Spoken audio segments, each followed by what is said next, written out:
Nous allons passer aussi la parole à Pete pour, let Brother Pete par, give rapport us some comments par rapport à cette vidéo choquante.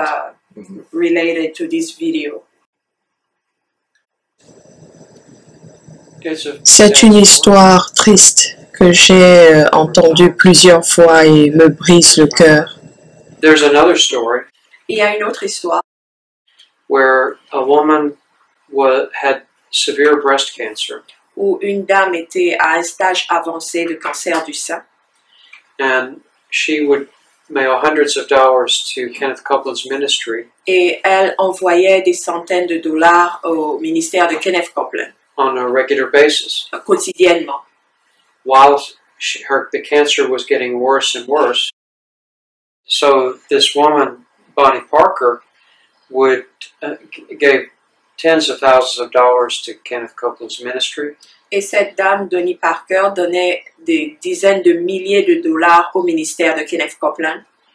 And at the very end, et à la fin, she died a horrible death of breast cancer. Elle est morte d'une mort horrible avec le cancer du sein, causé par le cancer du sein. This broke the heart of her daughter, Christy Beach. Et cela a brisé le cœur de sa fille, Christy Beach. And now 25 million people have seen that story through a YouTube video produced by John Oliver. Et 25 millions de personnes à travers le monde ont regardé cette vidéo qui a été produite par John Oliver. And hopefully that has made a difference and with people who are tempted to believe the prosperity gospel. Et nous espérons que cette vidéo ait créé une différence, réveillé certaines personnes qui seraient tentées de faire des dons à cet évangile que l'on appelle l'évangile de prospérité. Oui, mais les personnes qui ont regardé John Oliver ne seront jamais croyants. Ce sont des sceptiques de la pire espèce. Et c'est le problème avec ce programme en particulier. Right.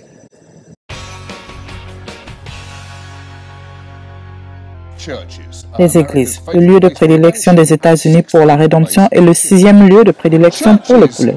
Les églises sont une pierre angulaire de la vie américaine. Il y a environ 350 000 congrégations aux États-Unis et beaucoup d'entre elles font un travail remarquable pour nourrir les affamés et vêtir les pauvres. Mais ce n'est pas une histoire à propos d'eux. Il s'agit des églises qui exploitent la foi des gens à des fins lucratives. Et quand je dis cela, vous pensez probablement aux télévangélistes des années 80 comme ce type.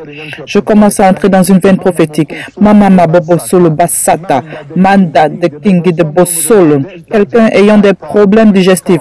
Appelez rapidement Rabababa Basata. Nous avons vu des nains grandir. Nous avons vu des bras et des jambes s'arrêter de se développer parce que les selles de croissance s'étaient arrêtées. Madana Basata, je n'invente rien. Quoi? S'il vous plaît, vous ne pouvez pas dire que je n'invente rien. Juste 5 secondes après avoir prononcé le mot Mandankapasanta. Cet homme s'appelle Robert Tilton et comme bien de nombreux télévangélistes a été pris au dépourvu par un scandale il y a plusieurs décennies, il n'a jamais vraiment disparu. Guérison va à ses genoux. L'arthrite va au nom de Jésus. Les tumeurs, allez au nom de Jésus. Celui qui appelle avec le lupus. Lupus venant de toi, diable. Incline-toi devant le nom de Jésus. Lupus, tu t'inclines devant le nom de Jésus. Tu pars au nom de Jésus. Lupus, toi qui es compliqué comme maladie, pas particulièrement facile à décrire, tu t'en vas, lupus. Tu nous vexes, toi, lupus fétide, tu t'en vas. Maintenant, même si vous ne le savez peut-être pas, la télévangélisation est toujours florissante dans ce pays et Robert Tilton n'en est qu'une infime partie. Il existe plusieurs grands réseaux de médias consacrés à la télévangélisation, y compris les ministères Trinity Inspiration, Daystar et les prédicateurs qui y figurent peuvent avoir des modes de vie incroyables. Plus tôt cette année, un homme du nom de Creflo Dollar a attiré l'attention des gens avec des demandes audacieuses. Le pasteur Creflo Dollar du groupe international des églises du monde, confronté à de vives critiques après avoir lancé une campagne de financement pour acheter ce jet privé de luxe de 65 millions de dollars. Si je veux croire en Dieu pour cet avion de 65 millions de dollars, vous ne pouvez pas m'en empêcher. Vous ne pouvez pas m'empêcher de rêver.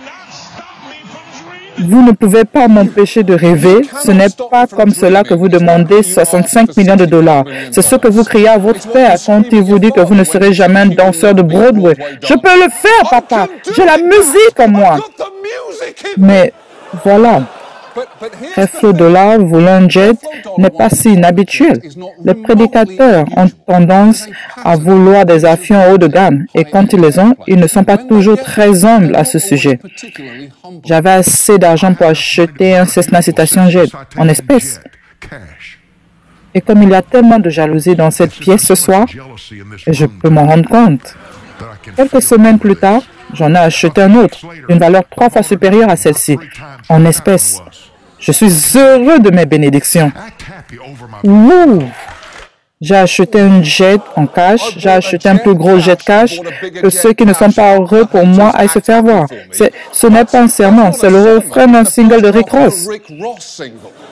Maintenant, les prédicateurs prétendent que ces avions sont des outils vitaux. Regardez Kenneth Copeland, qui, avec son épouse Gloria, fait partie des évangélistes de télévision les plus connus.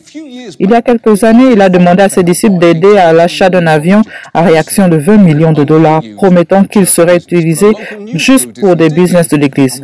Mais une équipe de presse locale a fait des recherches et leurs découvertes ne vous surprendront probablement pas. En février dernier, une enquête de NewsAid soulevait pour la première fois des questions sur l'utilisation apparemment personnelle par Copeland de son nouveau jet d'Église. Ceci est une machine à prêcher, notamment pour un voyage de ski dans le Colorado et des visites dans un ranch de jeux exotiques dans le sud du Texas. Voici Copeland et son fils John posant fièrement avec une paire de serres comme un indigène en Inde et au Sri Lanka. Wow! Ce mec est comme un Noah psychotique inversé. 2 par 2, mâles et femelles sont arrivés à Kenneth Copeland et il vient de leur tirer dessus entre les yeux. Maintenant, le ministère de Copeland vous dira qu'il rembourse à l'Église de tels voyages, mais cela signifie toujours qu'il doit rembourser de l'argent pour des jets privés et qu'en dépit de cette richesse personnelle, les gens voient toujours à Kenneth Copeland, Creflo Dollar et ce type avec 2 avions beaucoup d'argent.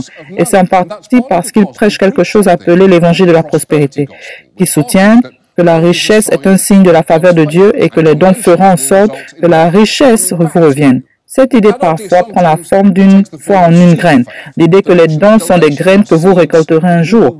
Maintenant, laissez-moi vous montrer cela en action. La taille de votre graine déterminera la taille de votre récolte.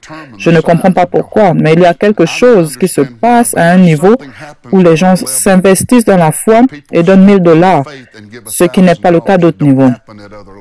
Vous allez avoir une percée grâce à cette graine de 273 $. Tout ce que vous avez, c'est 1000 $.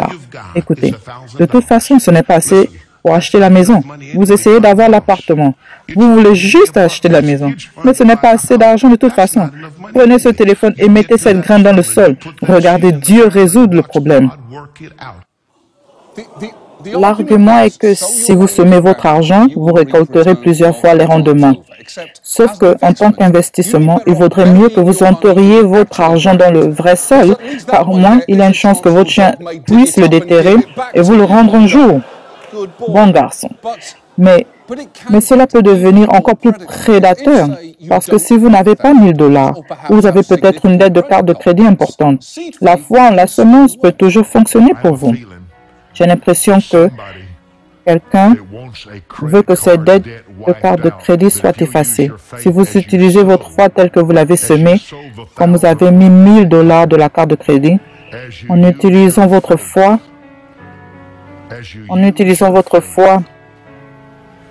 Dieu va effacer votre dette de carte de crédit. Pensez-y. Cela équivaut à dire que la clé pour que vous perdiez du poids est au fond de ce sac en vrac géant Costco de beurre de cacahuètes M&M's. Allez la trouver. Elle est définitivement là-bas. Et tout cela serait amusant si les cibles de ces messages n'étaient pas souvent des personnes vulnérables comme Bonnie Parker. Elle n'a pas cherché de traitement médical pour le cancer. Elle a plutôt choisi de semer de l'argent dans l'église de Kenneth Copeland et je laisserai sa fille dire la suite. J'ai commencé à trouver des cahiers. Quand elle est décédée, Elle a cru et je sais qu'elle l'a fait parce que c'est dans ses cahiers qu'elle a semé suffisamment de semences, c'est-à-dire de l'argent.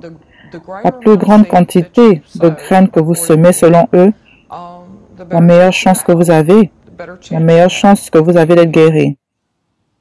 À ce stade, je pense qu'il est clair que la confiance dans les semences est le concept le plus dégoûtant, quel que soit le pudding aux graines de chia.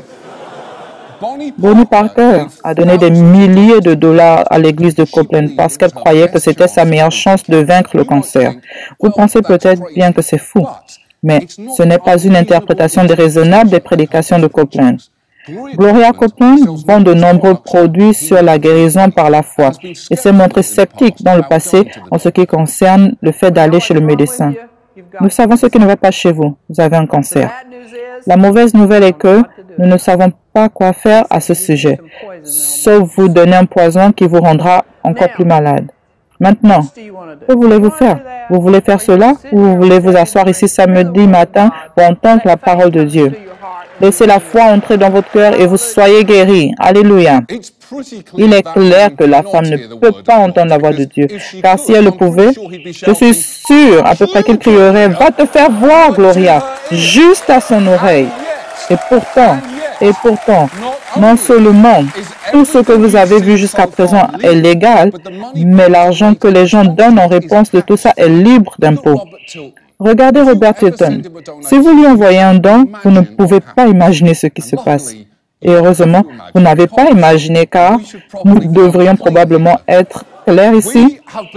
Nous avons eu une correspondance avec l'église de Robert Tilton au cours des 7 derniers mois pour essayer de savoir ce qu'il dit aux gens. Alors installez-vous, bien parce que cela devient incroyable. En janvier, je lui ai envoyé $20 et une lettre demandant à être ajoutée à sa liste de diffusion. 2 semaines plus tard, il me renvoya une lettre dans laquelle il me recommanda de faire un don et affirmant « Je crois que Dieu nous a réunis de manière surnaturelle. » Et le surnaturel est un peu abusé. Je l'ai vu à la télévision et je lui ai envoyé de l'argent. Il n'était pas mon amoureux mort qui est revenu pour m'aider avec de la poterie. Mais peu de temps après, il m'a envoyé une deuxième lettre à l'intérieur. Il y avait un billet de $1, ce qui était excitant jusqu'à ce que je voie l'inscription, me demandant de lui renvoyer avec ma meilleure preuve, la dîme ou les offrandes divines. C'est vrai, j'ai dû renvoyer le dollar avec une offre supplémentaire recommandée de $37, ce que j'ai fait. Donc, à ce stade, nous ne sommes qu'à 2 lettres et c'est déjà comme avoir un correspondant avec des loan sharks. Cette correspondance a continué ainsi jusqu'en mars, date à laquelle il m'a envoyé 3 petits paquets d'huile colorée qu'il m'avait été demandé de verser sur des lettres et de lui renvoyer à des dates précises avec davantage d'argent. C'est ce que j'ai fait. Et en avril, j'ai reçu une lettre dans une enveloppe en papier craft avec un message et j'ai trouvé ça fantastique. J'ai semé et j'ai semé. Voici ma récolte. Ensuite, je l'ouvre et c'est vrai, c'est un chèque de $5 de ma part au nom du pasteur Tilton pour son église. Cela a duré avec 7 autres lettres. Puis il m'a envoyé des morceaux de tissu en forme de montagne.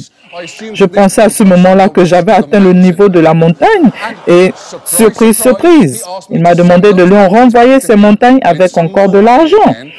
Alors je l'ai fait. Et puis il m'a envoyé une lettre avec une autre facture à l'intérieur. Il m'a dit de mettre ce billet d'$1 dans ma Bible pour une nuit, puis de le renvoyer le lendemain avec $49 de plus, afin qu'il puisse le bénir avec de l'huile et lui renvoyer le billet d'$1 qui a été béni et ajouté. Je dois vous avertir de ne pas voler Dieu avec vos dîmes et vos offrandes. Avant de souligner, il est important de ne pas laisser ce billet d'$1 rester chez vous. Et vous savez quoi? J'ai gardé ce billet d'$1 parce qu'il me fait chier. Celui-là, je l'ai gardé. Eh oui, celui-là, je l'ai gardé.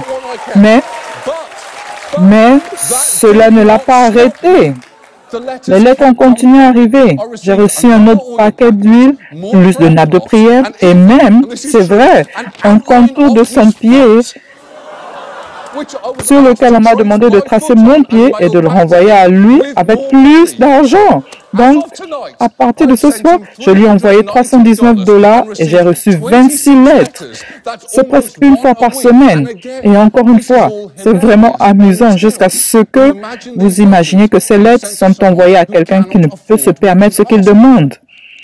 Donc, à ce stade, j'étais assez fâché et je cherchais un signe pour savoir quoi faire. Alors, j'ai regardé un peu plus Robert Tilton et la chose la plus étonnante s'est produite. Il y a une personne qui me regarde et vous êtes très frustré par votre but dans la vie. Cela pourrait être moi, Bob, parce que je suis extrêmement frustré, car je crois que mon but, ces derniers mois, a été de vous envoyer de l'argent par la poste. Alors, je vais demander, quel est ce message que vous avez pour moi? C'est tellement fort qu'à ce moment-là, j'avais un mot de connaissance pour quelqu'un qui recherche vraiment Dieu. Vous avez un objectif particulier ou une décision dans votre vie. C'est alors que j'ai compris que le message que Robert Tilton envoyait était que je devais créer ma propre église pour tester les limites juridiques et financières des entités religieuses que je veux ouvrir. Les personnes qui ont regardé John Oliver ne seront jamais croyants. Ce sont des sceptiques de la pire espèce. Et c'est le problème avec ce programme en particulier. Et maintenant, nous parlons à des croyants. And we hope that these stories will make a difference for people that are tempted to believe the prosperity gospel. Et nous croyons que nous avons foi que cette histoire apportera une différence à ceux qui auront la tentation de donner leur argent au ministère de prospérité. Et qui croient à ce ministère de prospérité. Et qui croient à ce ministère de prospérité. Believing that prosperity gospel. It breaks my heart. Ça me brise le cœur. To know that now the people we investigate. De savoir que les personnes sur qui nous menons des enquêtes actuellement. Are bringing the prosperity gospel to the poorest parts of Africa. Apportent l'évangile de prospérité à les parties les plus pauvres de l'Afrique. It just makes the poor people worse off. Ça ne fait qu'empirer la pauvreté de ces personnes. Ils le font aussi aux Hispaniques en Amérique du Sud. Et même les soi-disant grandes croisades en Inde, qui n'étaient que des supercheries payées par Tilton et les autres. Et nous avons étendu notre ministère à travers le monde où nous pouvons aider à exposer quelques-uns de ces pasteurs. Oui, quelques-uns de nos informateurs et amis aujourd'hui sont des frères ou sœurs des personnes sur qui nous menons des enquêtes, comme le frère de Benny Hinn, la main droite de Tilton, et plusieurs d'entre eux sont nos informateurs et amis maintenant.